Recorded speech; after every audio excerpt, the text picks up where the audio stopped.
Okay, so what we're going to talk about is positive pressure ventilation. Positive pressure ventilation, first thing that needs to be discussed about that is it's not a single, you can't do it with just a fan. It has to be a process.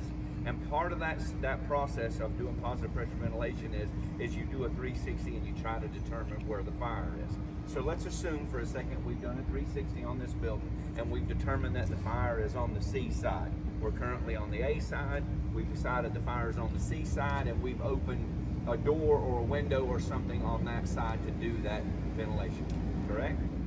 All right, so if once we've made that, now we can come around this side as an officer and say, all right, we want to set the fan on this door. So now we have an exit hole and an entry hole. We don't know what exists in between, but that fan will tell us all that information once we set it up. For the sake of discussion right now, we're going to ignore Mother Nature and wind direction and all that sort of stuff. We're going to kind of forget about that for a minute. But let's assume that all that is working in our favor, and now we're going to set the fan on this door. So when we set that fan, we can start the fan and let it idle in the yard. It's sitting there idling, ready to go. But what is this? What needs to happen right here? What happens in this door? Let's assume we're going to fight fire and do rescue, and what happens in this door? We have to make entry, so sometimes we have to force the door. What else do we need to do?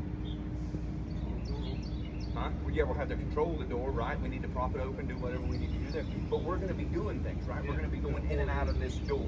So, you know, when the National Institute for Safety did a positive pressure test with New York, Chicago, a couple of those big departments, and they said, what's it take? What does this take? What's the process? So they started looking into it and they found out what the process consists of. And they determined that that fan needs to be on an average size door, which is what this is, it needs to be 6 to 8 feet from the door and about 20 degrees kicked to one side or the other. So let's assume for a second this door is wide open, okay? So 6 feet is somewhere around here, 8 feet's about here. So the fan needs to be somewhere in this zone. But if I set that fan right here in front of it and we have to do some kind of emergency egress, what happens? Yeah, basically we're creating a trip hazard or something else. But they found that the fan actually works better at that 20-degree angle. So if we took that same 6 to 8 feet here, but put the fan here, and now we're running out of this door. Look, it happens to be perfectly out of the way of our path of getting in and out of the door. Now, what happens if you're a mobile home and you have a little porch on it and it's only 4 feet away? Is that just, we don't ventilate? Do we just ignore it?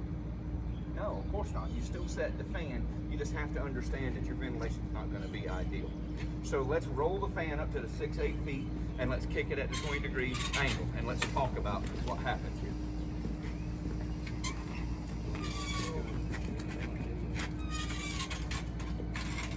All right, so this fan creates a cone, right? It's like an ice cream cone. It creates a cone when it goes. As it goes out, it expands. The greatest pressure this fan will create is right here at the blades. That's the most pressure it'll create. But what we're trying to do is that's why that 6 to 8 feet is so important. At 6 to 8 feet, it's still creating enough pressure to positively pressurize this structure. That's key. That positive pressure is key. Well, that cone needs to hit this door, and it needs to cover somewhere around 80% of the door. Why not 100%? Anybody know? Well, this top 20% is what tells you how well that fan is working.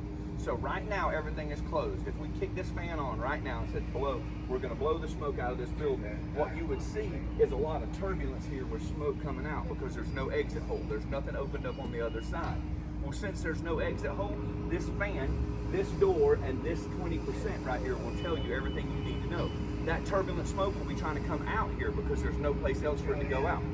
What if we have made that hole on the other side? On the C side, we open it up, we make that good hole, everything's there, but still smoke is turbulent kicking out here. What's that tell you? Somewhere between this entry hole and that exit hole is a block. Something's blocking the smoke. So maybe an interior door is closed, right? So that tells us things that we need to know. That's why that angle and that fan and that place and this 20% is so important. Does it matter if it's this fan or the electric fan? Do they work differently? As far as the electric fan that's coming on truck one there, the battery powered electric fan, do they work any differently? Absolutely not. Same thing. They work exactly the same. What about the other fan? There's another fan that we use here, the smoke ejector. How is it intended to be used? Is it intended to be used like this? No, absolutely not. It's the opposite. It ejects smoke. So it's designed to be set, here's smoke generator. It's designed to be set in the window. And actually they make poles that go in the window that you can hang this thing. And basically what you're doing then is you're pulling fresh air in somewhere and you're pushing smoke out of the building. It's pushing smoke out. We force the door and we open it up and we experience this. What's that tell us? Say again. Yeah, something's wrong. We have no smoke. What's the deal? So we can see what the issue is here, right? What is it? The door shut. So let somebody do me a favor. We're going to start up one of these fans and we're going to see just how long it takes for us to evacuate this building. So somebody slip around the other side. Somebody start this up. Aim it out of the way, 6 to 8 feet, 20 degrees. Somebody go open up the A door. Just one person run around and real quick open the A door. When you get back, we're going to set this thing.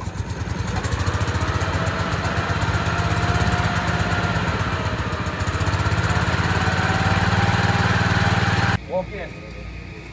Stand right here and feel the difference and move on. Feel that air? Feel that air? So this is what we need. This is why we want that positive pressure to build up. Is because we need that speed. So we're standing in a smoky room right now, right? Well, how does it get the smoke from this corner out of this room? The pressure? No. The pressure helps them. The pressure creates speed. And that speed creates, just like in a river, when it goes around the rock, what happens on the backside of a rock? An eddy happens, right? And that eddy basically picks things up. So if you stand right here, and we stood here, move out of the door because you're slowing down my speed. But if we stand here long enough, you'll see this thing will start picking this smoke up and picks up extra and extra and extra and extra and starts bringing it out. When I walked through, you couldn't see down the hallway, but look now. There's basically not a drop of smoke in the hall, and that smoke machine's still blowing down there. You see the movement? You see the speed? Here's the key. Here's the key to this. If you come here to this door that was closed, it was closed. So look, there's no smoke in this room at all. It's basically smoke, essentially smoke-free. Somebody close that door. Somebody close the door. I'm going to open this window.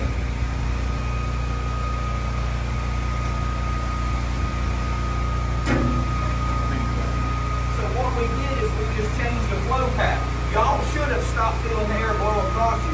Now it's coming around here and out the window.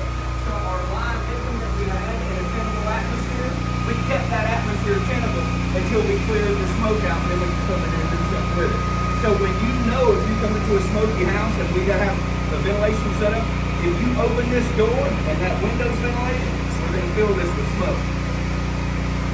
Conversely, if we want to try to save their bedding and their clothes and if this door is closed and we know nobody's in there, close it behind it. We're going to save some of that stuff from the smoke. So we might as well talk about the electric fan. The big benefit to the electric fan is supposedly CFM. If you ask them, how many cubic feet it'll actually move and that sort of stuff, they're equivalent. If you look at these things, they're supposedly the same. Here's the big key. Come turn that back on for us.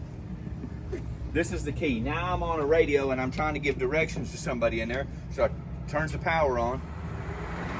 Listen to the difference here compared to that gas motor. You couldn't have this conversation. I'd have to yell at you, right? Where here we can do this and we don't have to yell at each other.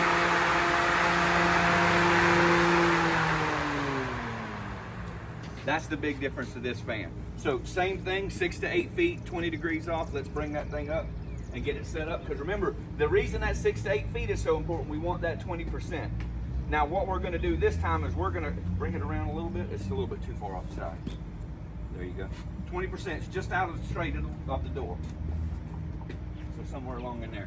So what we're going to do this time is hopefully I'm going to have smoke in this room when we start it, and we're not going to have a ventilation hole. I'm hoping to see that turbulence.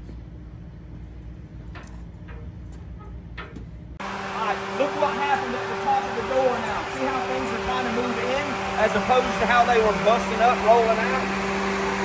If we went to side A right now, it should be doing the same thing this is doing. Let's walk through.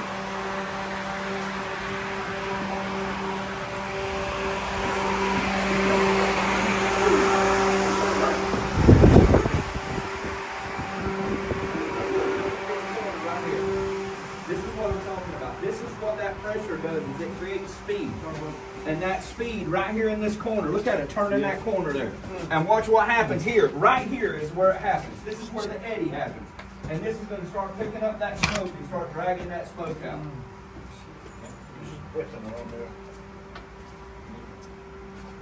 Here's the key though, and this is important. You can't have an exit hole bigger than your entry hole. In fact, ideally you want it smaller. So if we took right now and opened up the window in that room, this would actually be faster. We would actually move more speed. Not necessarily more smoke, but more speed. And that speed helps clean out a room. So we can stand here for the next, I don't know, 5 minutes, and it'll take to clear this room out. Where if we had a smaller window and we could increase that speed, we could probably clear this room out faster because of the speed. Because the faster it's moving, the faster that eddy happens, and the more smoke it's going to pick up because of that. It's all about that eddy and the speed at which it picks it up. Here's the thing though, we have to keep in mind, we're a block to that. So when I stand here, I change this flow path. I slow it down. So I make this worse. Especially if we're all here looking at whatever's going on, we create a problem here. We're a plug. We can't do that. You can't put an O'Grady in this hole and expect it to move the same air. It just won't. So looking down the hall now, it's basically crystal clear. Here's a problem though. Close that door right there.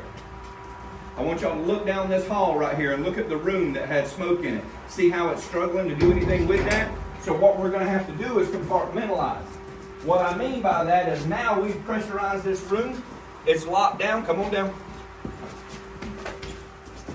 See how the smoke's backing up out of this room right now? Watch this smoke. Watch the smoke at the door. It's no longer backing up. Now we've changed the flow path. Now what we've done is we have a bigger hole and a smaller hole. Look at the difference in the smoke. We've changed the flow path. It's no longer backing up, coming out of the room. Now it's going into the room. You see the change in flow path? If you think of this smoke and that fan as water, what would it take to get all the water out of this building? We'd have to create a low spot, right? Give it some speed, somewhere to go. We're doing the same thing with these ventilation holes. So that's what we're doing here. Yes?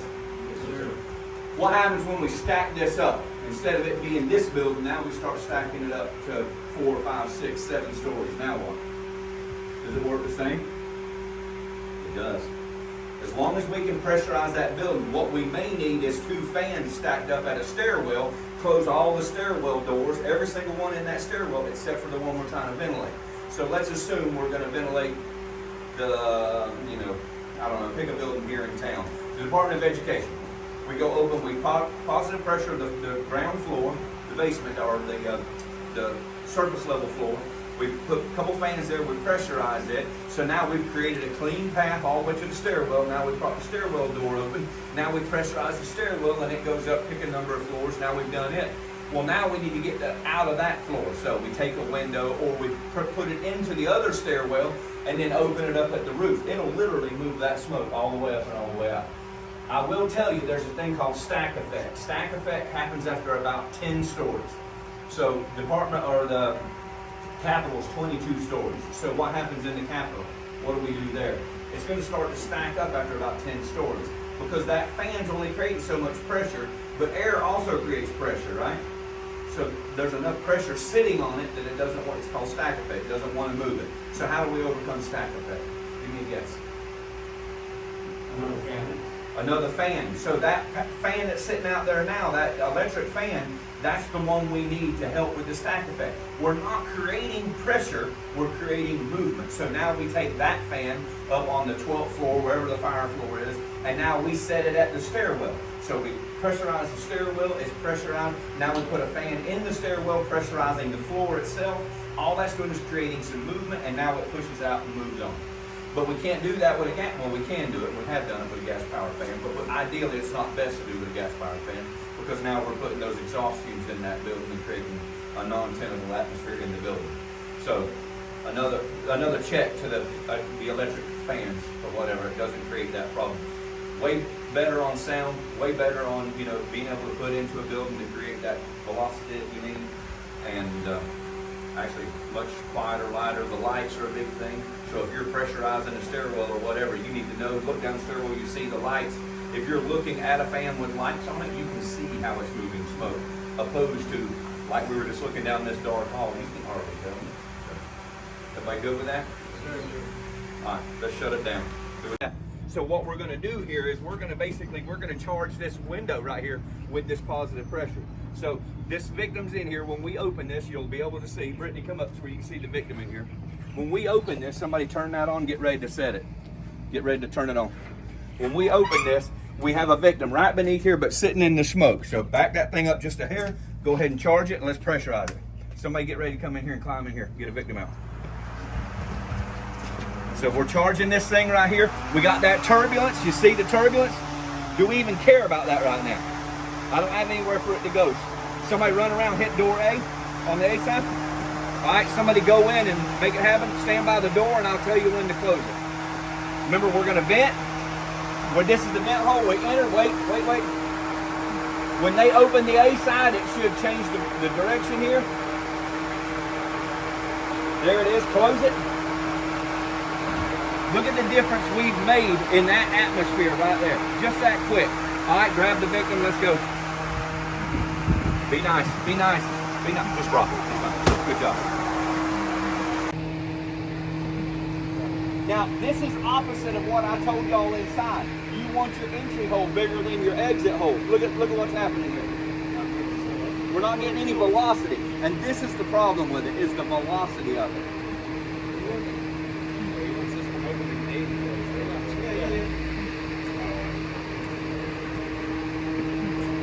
What's happening? Explain to me what's going on. That door was shut, so he just opened that. Now it's going to start coming out now. So, but what are we missing that we had earlier? Speed, that velocity. We were going to clear the smoke out of this building, but we're going to be doing it in slow motion. So it's going to happen, but it's going to be slow motion. Move that, put it this door. Leave that window open.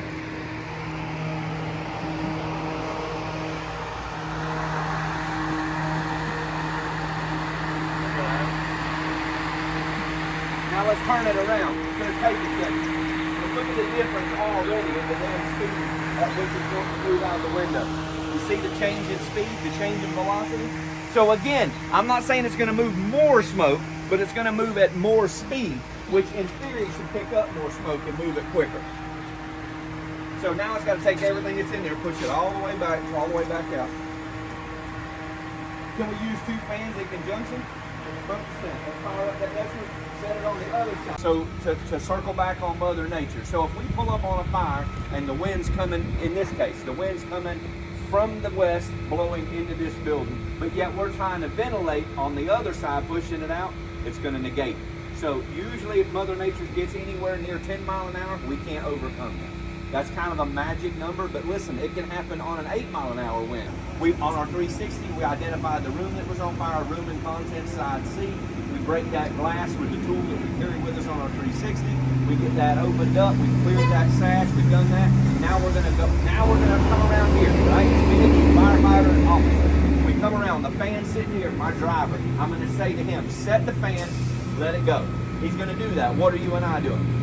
We're getting our mask on, we're getting our hood on. Now we're doing those things. The fan's sitting here running this whole time. So 30 seconds, 90 seconds, 2 minutes, this fan's running.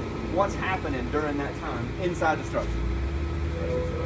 It's clearing out that smoke and those superheated gases. It makes for a more tenable atmosphere for a victim that's in there. It makes for a more tenable atmosphere for us. And it also clears a direct path to the scene of the fire. Remember, we opened up that fire room window. So now when we walk in, instead of tripping over the grandma's kitchen table that's right here, now we walk around it and we walk right to the fire. Walk straight to it like this and go, push off, and put it out. And we use 10 gallons of water as opposed to 200 gallons of water, and we don't break everything in our house. Because we used the fan the way it was supposed to be used. Because we had that clear path. Because we cleared that smoke out. So we did a lot of things. We cleared that smoke, so we saved a lot of what was in the house, pictures, whatever. Because remember, that superheated gases get to the ceiling and start banking down. It ruins everything from the roof, from the ceiling down.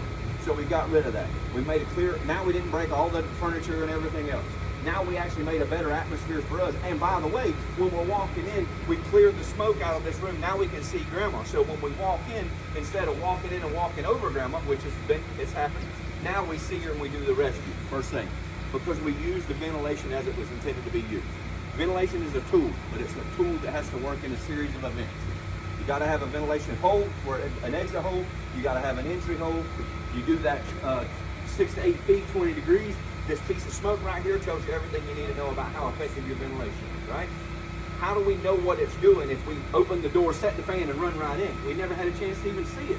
So what if we see it's turbulent right here? Now we're still getting our mask on. What do we know when we're getting our mask on? We know that there's something blocking that ventilation, right? So what do we need to carry with us that we may not carry with us normally? Some kind of tools, yeah. Because if we're dragging a hose, we may not carry those tools on some occasion. But we know for a fact that we're probably going to have to do something with the door or something, so we need to carry those. So now we go in with tools. By the way, we're pretty much going to walk to that door almost smoke-free, at least reduce smoke, and now we're going to force that door in. Bob's running. Put out the fire. You're a hero. Good job, guys.